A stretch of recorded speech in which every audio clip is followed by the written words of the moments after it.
The Denver Nuggets have hit the quarter mark of the season. Are they on track for where they want to be? Are they behind? Where are they behind? Where are they ahead? We'll talk about the players, the offense, the defense, Jokic, the bench, the works. This is your quarter report here on the Denver Nuggets on Locked On Nuggets. You are Locked On Nuggets, your daily Denver Nuggets podcast. Part of the Locked On Podcast Network, your team every day. Welcome to Locked On Nuggets, your daily Denver Nuggets podcast, part of the Locked On Network, your team every day. Thanks for joining us and making us part of your day. Appreciate you guys being with us on a Sunday night for World's Finest. Glad to be here with you guys on a Sunday night. Sorry we are behind.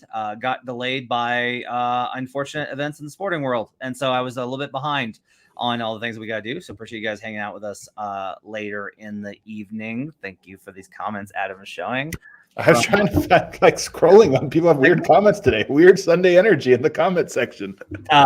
Thanks for joining us. Appreciate you guys being with us and joining us. We are on all platforms, so you can catch us on Apple Podcasts. You can leave a 5-star review while you're there on Spotify, youtube.com/LockedOnNuggets. Best way to support the show. Go there, hit the subscribe button. I say it before every show, but I am taking a second for you to tell you, hey, take a moment.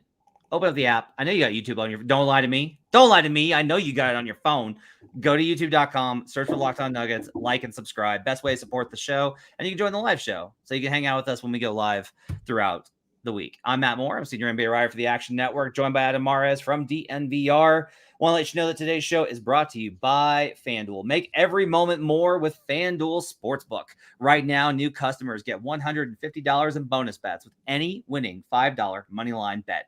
That's $150 if your team wins. Visit FanDuel.com/LockedOn to get started.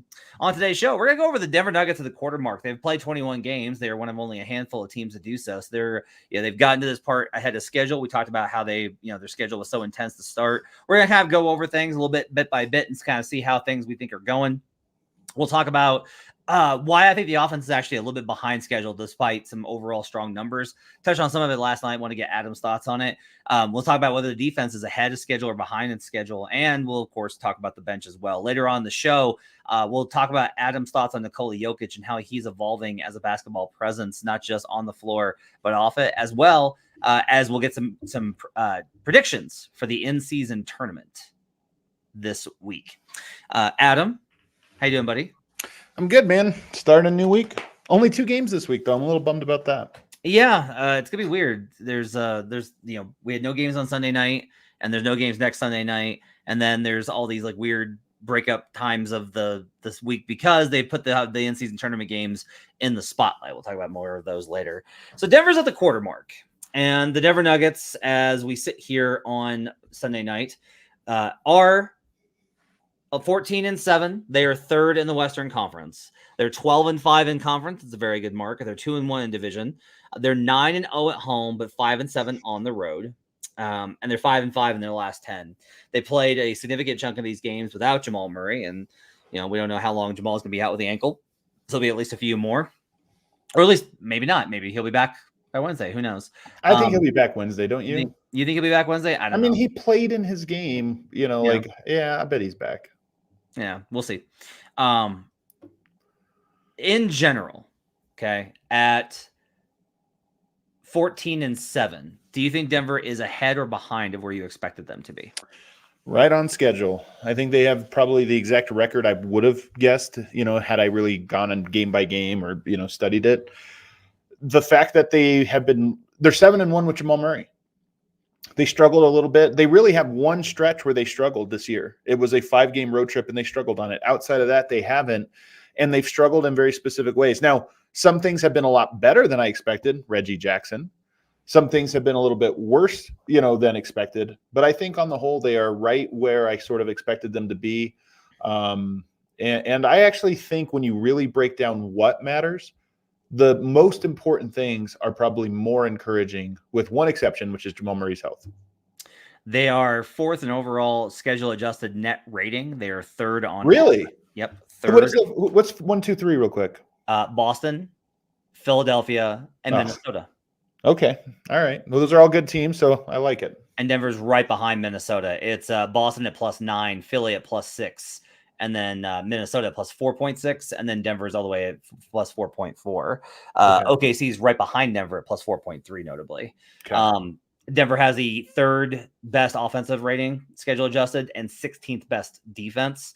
So this actually looks a lot like kind of what we expected for the overall season, which is funny because we've kind of talked about how there's the start of the year when Murray was healthy, and then there's after when Murray got hurt, and how different they are. On pace for 54 wins in terms of just, if you just win percentage built off of 82 games, I would agree that they're where they want to be. I don't think that they're drastically ahead. I think they were obviously to start the season, and that's kind of maybe the caveat here is like they are fully healthy further ahead from where I thought they would be, but they did happen to get hurt, and that showed some of the blemishes in terms of not just the bench but the starters too, in terms of being able to hold things up whenever they're missing at least Jamal Murray. Maybe it's different if AG or MPJ miss a game, but definitely didn't look great without Aaron in that stretch either. So kind of interesting to look at how important it is for them to be fully healthy. It's not surprising given their roster makeup. Like everyone's going to be like, well, we have to be healthy, but the Denver Nuggets more than anybody else, I think, have to have their starting five healthy to reach their true potential. So I think if you do this just like with the good and the bad, the good is Reggie Jackson's probably number one. That him or Nikola Jokic. I mean, we always do this with Jokic where I don't know. It's so funny. Look, we're going to talk about this later, but Jokic is better than ever. I'm more than certain of this now that Jokic has actually made a step up from what he was last year. And I didn't expect that. So that is a huge, big plus. Reggie Jackson, huge plus. I think that, is there anybody else I would say huge plus? Probably not. And then you say the weakness, the negatives for me would be Zeke Naji / backup center just in general. Like we expected this to be the Zeke Naji breakout year.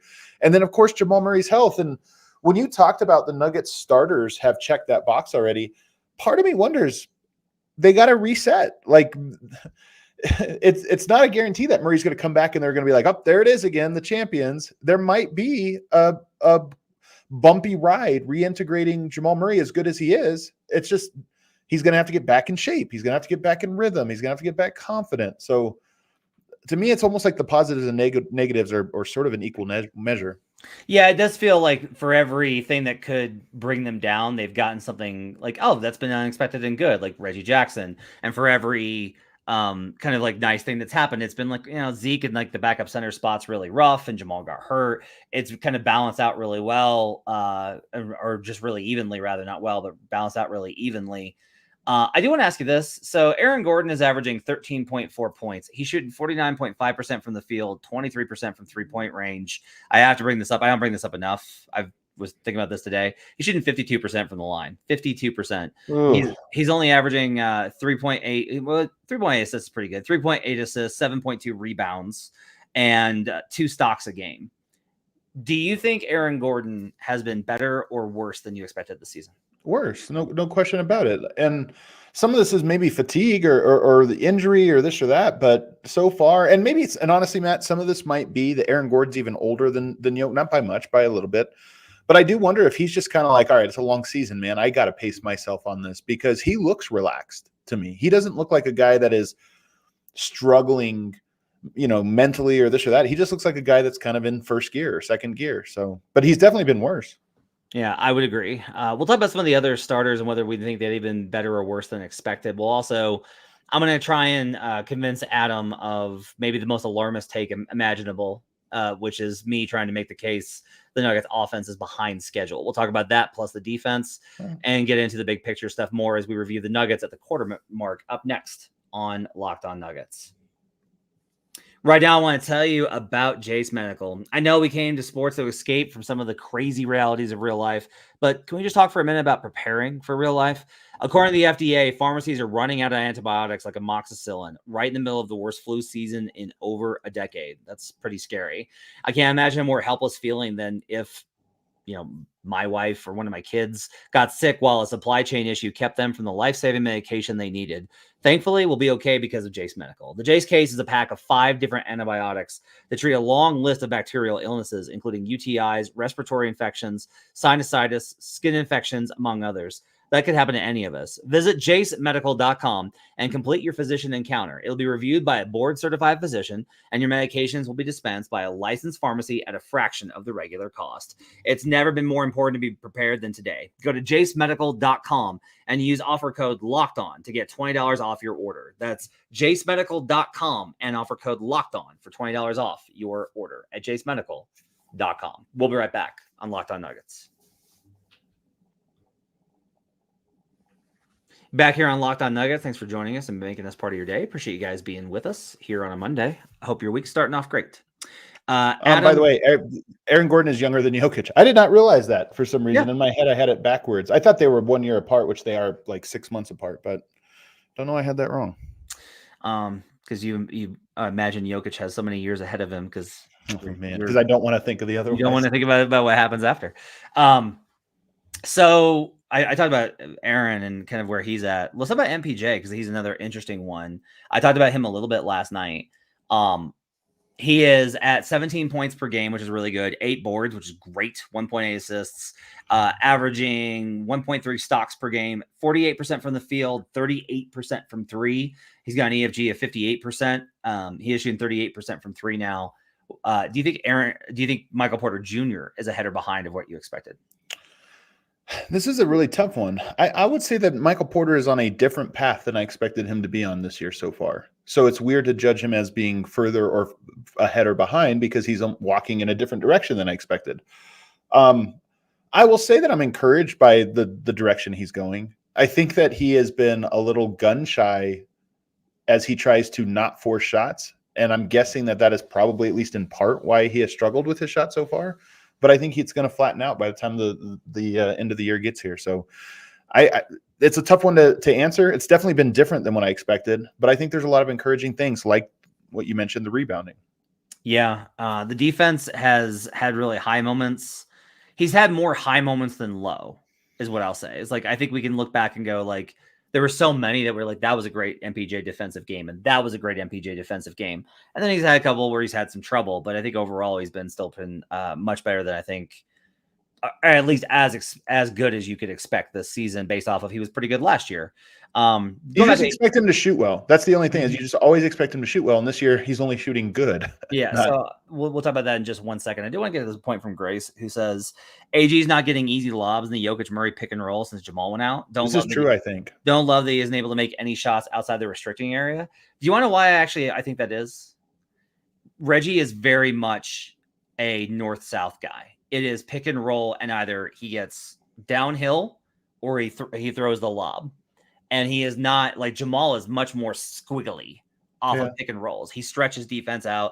And that means that there's, I think, a little bit more space underneath for those sequences to work. It's one of the reasons why I don't think that like Reggie and Jokic and Aaron have the same chemistry as the other three do. Does that make sense? Well, it for sure is probably a part of it. And I think the other part is just that Jokic and Murray have 10, 15, 20 times the reps that Reggie Jackson does. So those pocket passes arrive a little bit cleaner, a little bit easier, and they get the ball moving a little bit more. So I do think that is a big part of the AG equation here. But I will say he does look like he does. The teams are not guarding him. And he doesn't look like he's comfortable shooting the three just yet for whatever reason.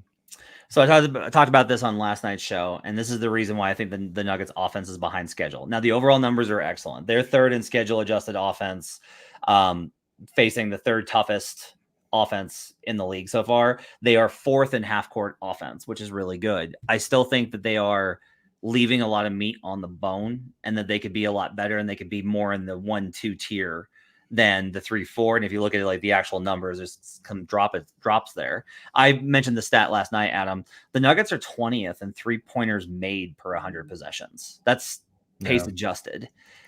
Then there's the thing, and again, I should have mentioned this more. I haven't mentioned this enough, and I don't know why, but I just haven't. They're dead last in free throw percentage. And so they're leaving. It's a real thing, man. They're leaving a lot of meat on the bone. And if you're in a spot where teams know that they can foul you and get away with it, that slows down your points per possession mark. And that keeps all your passing is great. But if they just foul you at the end and you're only getting 1 point per possession, it's not good enough in today's NBA. It was good enough, 15 years ago. It's not nearly good enough now. And so the only guy, though, I'll say this, the only guy I think you really worry about on that front is Aaron Gordon. Because Jokic is struggling with his free throws. You're right that he's leaving points on the table, and it is important overall. But if you're just specifically talking about teams know they can foul you, Jokic's shooting 78%. Like, as much as we wish he was higher on those numbers, you can't foul a guy that shoots 78%. That's 1.5 points per 100 possessions. That's 150 offensive rating. Yeah, you're right. You're absolutely right. I'm not worried about Jokic. But it's Aaron Gordon. I mean, okay, so here's 52% one. is wild. MPJ only has 31 this season, so he doesn't have a lot. Like, that's just not a lot across 21 games. 31 across 21 games. But he is at 74%, which is worse than Jokic this season. Like, if you're going to be like a high-level guy, you kind of imagine him as a 50, 40, 90 shooter. As a shooter. So, yeah. And so, like, those little drags, I think, are kind of meaningful for when we look at how these things have gone. Reggie Jackson too, 64% somehow. Yeah. Like, honestly, it's a team-wide epidemic. I don't know what it is. I was surprised when I looked at the numbers because I expected KCP's 3-point percentage to be way down, but it's not. It's 41%. 41. He is rock solid. Yeah. Joker's is at 30%. I do want to ask you about that. Like, do you think that evens out by the end of the season? No, but I think that he makes him in the playoffs. Okay, that's fair. That's definitely fair. Remember, I do think he experimented with shooting a bunch of threes because he hasn't been shooting a ton lately, has he? I don't think he has. I don't think so. I think he did a little experiment. Yoke's experimenting this year. Which, hey, he's welcome to do so. Reggie's 41% from three. Christian's 41% from three. He's 14 to 34. That's really surprising to me. Remember when P. Watt hit like 3 in the first 4 games? So we were like, if Watson can hit those 3, yeah, he's 4 of 19 now. I also mentioned this last night, Adam, that again, we go back to the Murray absence. Guess what Murray's shooting from 3 when Jokic and Aaron are on the floor? Who is? Jamal Murray from 3 with Jokic and an AG. 40%. 55% from 3. There we go. Like, he's been absolutely lights out. Now, again, we get into the problem with the bench unit, right? Of no shot creation, no penetration, so they kind of struggle. My point here, though, I think is you look at these overall numbers and they're more than good enough and they can get into the playoffs, and they're 14-7 and things have been great. But I do kind of look at them and I do think that there's maybe a capacity for them to be significantly better. And I am not somebody that usually takes high marks and goes like, they could be even better. I'm like, you're good. Like, it's hard to be good in the NBA. Take the win. But I do kind of worry in games like last night versus the Kings about these situations where teams are able to outpace them from 3-point range. And that to me is like, it's less about the overall numbers for the offense. And for me, it's more about, you need to make sure that you don't have, last year, there was not a type of team that could beat them. And you don't want to fall, I think, into a trap of going into a situation where it's like, yeah, the Nuggets don't take a lot of threes. That's how you can maybe outpace them. That to me is maybe something for them to be concerned about. But maybe that's also a defensive question more than it is an offensive one. The pace, I'll tell you this. It's not something I worry about just yet. You are missing one of your best 3-point shooters, your second highest 3-point taker. So I think that is a large part of it. And then you went through that road stretch where the bench didn't score at all, let alone from 3. So I think I think Denver's going to be a good offense and a good 3-point shooting team at some point this year. The Murray piece is the big part of this. It's not urgent. We're 2 years early in the year for anything to be urgent, but I am hoping that he gets back soon and gets a little bit of a rhythm going with the offense so we can actually start to judge some of these other things. Like, we learned some important things in Murray's absence. The 3-point is not one I'm ready to say we've learned just yet. I want to wait for him to come back. And then if it's still there, it's like, okay, we learned that about this team, but I'm just not willing to go there on that one.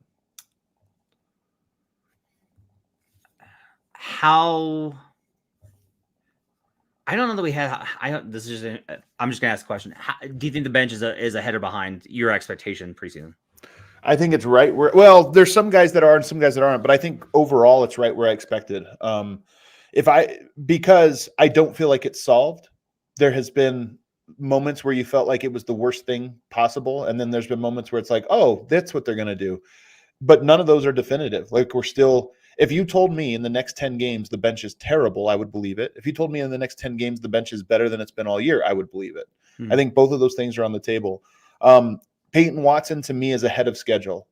Now, this is very recent. I think it's really a last 5 games thing, but I feel like the last 5 games or so have been very encouraging about what it is he's trying to do, and then of course capable of doing. I think Julian Strother is probably a little ahead of what I expected, just because I didn't think he was going to play very much.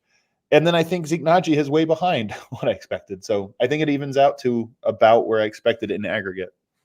Reggie's obviously way ahead of what I expected. Reggie's way ahead of all of our expectations. On the other side, I want to get into something that Adam said on the DNVR show, and we'll talk about that, as well as we'll get predictions for the in-season tournament. We'll talk about that up next on Locked On Nuggets.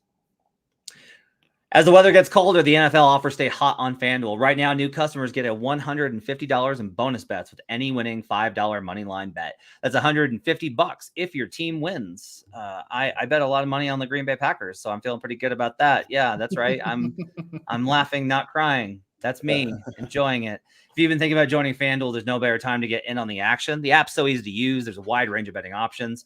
Spreads, player props, over-unders, and more. Go to the IST tab, the in-season tournament tab on the NBA section.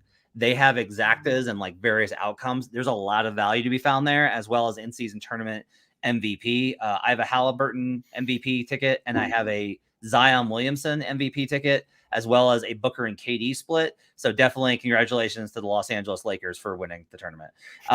Visit FanDuel.com/lockedon, and you can kick off the NFL and NBA season. FanDuel, official partner of the NFL. We'll be right back on Locked On Nuggets.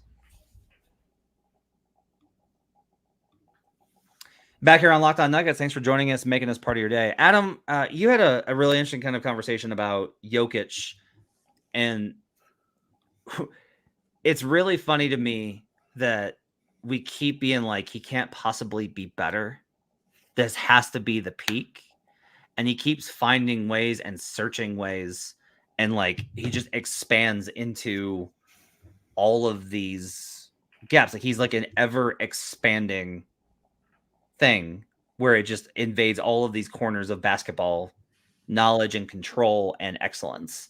And so kind of want to give you the floor for just a second to kind of give the recap of that take real quick, and then my reaction to it. Well, I'll just give the quick recap, which is it's twofold. There's 2 parts of Jokic that I think are different than they have been in the past, and they're surprising. The first one is we learned over the summer, Jelko Obradovic, that he was watching his seminars, and not just his. He watched Alan Pievich and Kokoshkov and some other guys. He's watching coaches give basketball seminars to learn about the game from a coach's mind. Very unusual. Not something I think anybody would have guessed happened. He's coaching in the games more. We've always seen him orchestrate the offense, and we saw him in the playoffs last year grab the whiteboard and actually draw up plays. This year, he's doing it all the time. He's telling Malone, no, we don't need you to call a play from the sideline. I've got the play we're going to run, and it works. He seems more comfortable than I would have guessed he ever would have been taking on those sort of responsibilities. And then he's coaching the players. It seems like Peyton Watson taking him under his wing, telling him where to be. Julian Strother, Christian Brown, he's trying to tell these guys, here's how you play basketball. I'm going to try to mentor you in these ways. And then the other part of this was I just think he's growing more intense, more serious. We always talked about should Jokic be aggressive or not.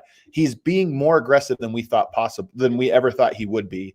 And so I just say, let's look at his arc over the last 4 years.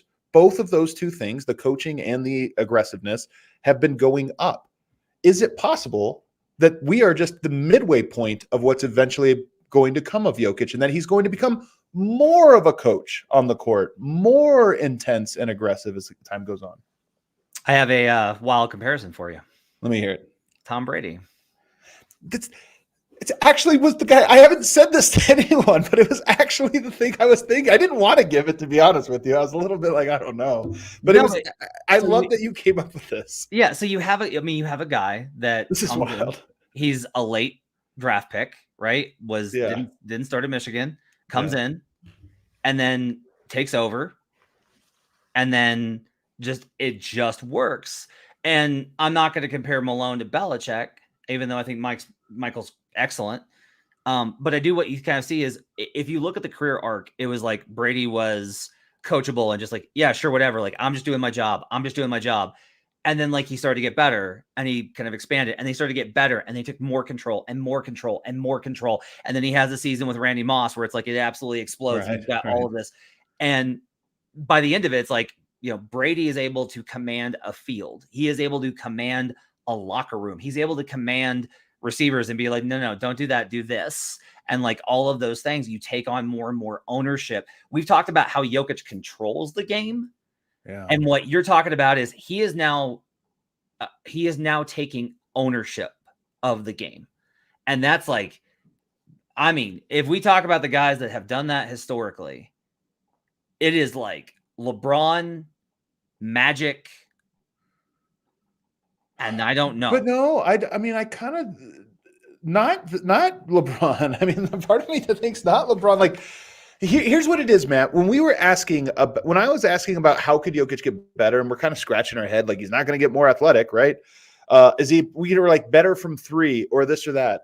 The real answer is maybe it's the intangibles. And here's the thing with LeBron, where I'm just not sure. I mean, look, I'm not close enough to LeBron to know, but he certainly didn't seem like the guy that there's a lot of players that sort of like, you know, he didn't build up. They won because LeBron is so fantastic, but that guys that were almost like broken by the time they were done playing with LeBron, right? Like you get done.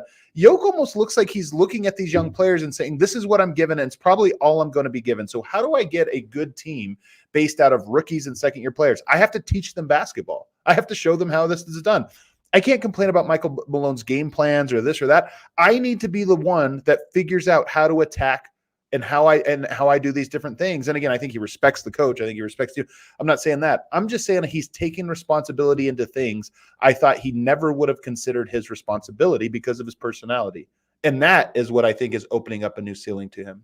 I would agree with that. I think the more serious in business, like this is one of the things that I've really kind of wondered about, because you see it with him wearing the suits to the post game, and like, he is like, and I want to be clear. It's easy, I think, for me to identify the money as like a differentiator in how players approach their careers. But even that's not really fair, because it's more of like there's two things that happen simultaneous. Three things really. The money, they age, they just become more mature. They just move out of the immature part of their life. And three, they're exposed to a lot more. Once you make it in the league, there's a lot more voices of like, here's what you're capable of, both on court, off court, and in your life, but you have to take ownership of it. Right. And, you know, I'm not that this is about me, because nothing is about me, but like, this is why I kept going back to the best player thing. Is what we're talking about is like, I'm searching for that angle and less of the, are you the most talented / best? It's more of, I'm very curious about his approach of taking ownership of the team, of the locker room, of the franchise, and how that's different from where he was. Like, that story to me is really interesting, and I just haven't found the right way to get him to talk about it. Because he won't, right? Like, you almost have to trick him into talking about it, and you might be able to. I mean, there are little moments where we have sort of gotten through his defenses to opening up about some aspect of him here. But I think you're right that I don't think he thinks about his legacy. I think he thinks about greatness. Yeah. I think that there is something in him that I would not have guessed he would achieve 5 years ago. I would have not have guessed it, where he is driven to be as great as he possibly can be. And I think he looks at it and is like, for me to be as great as I can be, I need Peyton Watson to be competent. I need Christian Brown. I need our scheme to be competent. I need our inbounds plays to be competent. And it's not that he doesn't trust any of those guys or Michael Malone or Calvin Booth or any of those things. It's just that he's like, if I can help this, I should. And he's helping more and more and more. And that to me is what's so encouraging. Honestly, he's being all aggressive and doing all these things. But to me, the way he is orchestrating and trying to walk guys through how to make a read here or there, to me, is such a big thing. And it honestly, Matt, gives me confidence in Peyton Watson. Like, it gives me confidence that Peyton Watson is going to work out, because he has somebody there that's going to like give him the exact blueprint of how to work out. Elsewhere, the NBA plays in the in-season tournament this week, starting on Monday night. There's 2 games Monday, 2 games Tuesday, 2 games on Thursday, and the finals in Vegas on Saturday. I'll be in Vegas for the semifinals and finals later this week, so I'll have to figure that out. I'm very excited for it. It's gonna be a good time. What are you shaking your head at? I'm jealous. You SOB. Yeah, very excited. I wanted to go so bad. It's gonna be cool. It's gonna be awesome. So on Monday night, the Pacers play the Celtics. That's the best game. No, second best game. Yeah, second best game of the week. I would love to say that the Pacers could pull this off, but Boston matches up very well with them. I think the Celtics get past them. I mean, you have to bet that. What does FanDuel say, by the way? But I'm guessing they have them as pretty heavy favorites. But no, because it's in Indiana. They are only 5-point favorites in this game. Oh, it's in Indiana. Oh, yeah, that's right. Look at this, Boston at Indiana. How weird. Yep. I think it's going to be a great game. I think there's going to be some big time numbers. It's going to be incredible to watch. You have to be there watching it. But I'm with you. I think Boston gets that one. I'm curious to see, though, how Indiana plays on that stage because they're young. They have nothing to lose, but they're also like none of those guys have played a meaningful. Is this the most meaningful game of this young core? Yes. That's a weird spot to be in, right? And meanwhile, the Celtics have been to the finals and multiple conference finals. So I'm very curious to see if the Bucks, Celtics, and Lakers and Suns are like, okay, we're going to try, but don't try too much. You don't want to seem like you're trying too hard. Well, let's talk about that, though, Matt. Okay. Just real quick. How many minutes does Jason Tatum play in this game? Let's just assume it's close to the final 2 minutes. 38. Less than a playoff game, but way more than a regular season. Okay. Yeah. Yep. Just enough for 500,000. The other East game on Tuesday is Bucks Knicks. I like the Knicks. No. Monday. You're talking Monday. Yeah, but we're doing the East side of the bracket, buddy. Oh, okay. Sorry. Bucks Knicks is on Tuesday. Wait, so it is East and West sides? Yeah.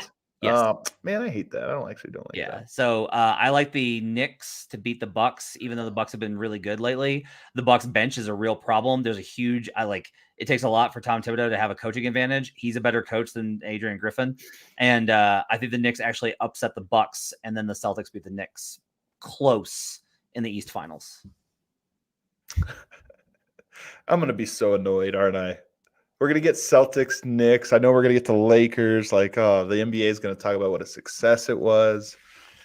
I could see it. That's a good game, too. I don't like watching either Milwaukee or New York, personally. I just don't like watching them. I don't enjoy it. But I do feel like that is a game that I could see Milwaukee winning. I could see the Knicks winning. Players that you're just curious, are they going to have – let me ask this question. This is an interesting one. What if the Bucks look bad? Is because they've kind of looked bad but won, and they're under the radar, but nobody's really hyping them up yet. Would it be bad for them to lose this game? Yes, because the Adrian Griffin article would come out on Friday. Okay. That's all right. I kind of think it is too. I think Milwaukee will run into a narrative wall. Kings, Pelicans, I may go out and buy a bottle of liquor to drink during this game. I'm so excited for this. Game of the night. So excited. Game of the week for me. I love this game. I think the Pelicans win in Sacramento and do not allow them to light the beam. And I love this New Orleans team. I think they're really good. I think the Kings are really good too, but I'll take the Pelicans to upset the Kings. I'm taking the Kings in this one. I think the Kings are awesome. I think the Pelicans have burned me too many times, man. I can't believe you're to me, this is like Lucy in the football. Yeah, I was going to say, you going in the way you did. I thought if you go in, you're like, you know what? I could see an upset. I like the underdog. That's the safe one. You go in hot with they're going to play. Because the moment you buy the Pelicans, they embarrass you. That's true. I think the Lakers beat the Suns. I know that the Suns are maybe the better team, but it's in LA. LA is really good at home. I think LeBron shows up for this game because it's versus Kevin Durant, and I think the Lakers beat the Suns. Yeah, I kind of think so too, even though I think the Suns are way better, but they haven't been playing enough. And LeBron is on another level, and there does feel to be here's what I predict.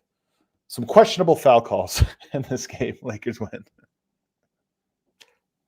Pelicans over Lakers. Oh, come on.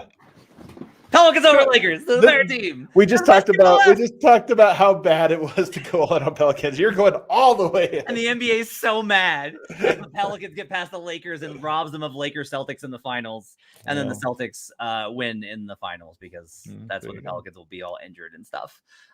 It's boring to go Celtics, but man, the bracket really worked out for them. So we'll see what happens. All right. That's going to do it for Locked On Nuggets. Thanks for joining us. Appreciate you guys being with us. Have yourselves a great week. We'll be with you tomorrow talking about more stuff on the Nuggets as we get set for Wednesday's game, as well as we'll react to the in-season tournament night one. Thanks for joining us. We'll see you guys again next time on Locked On Nuggets.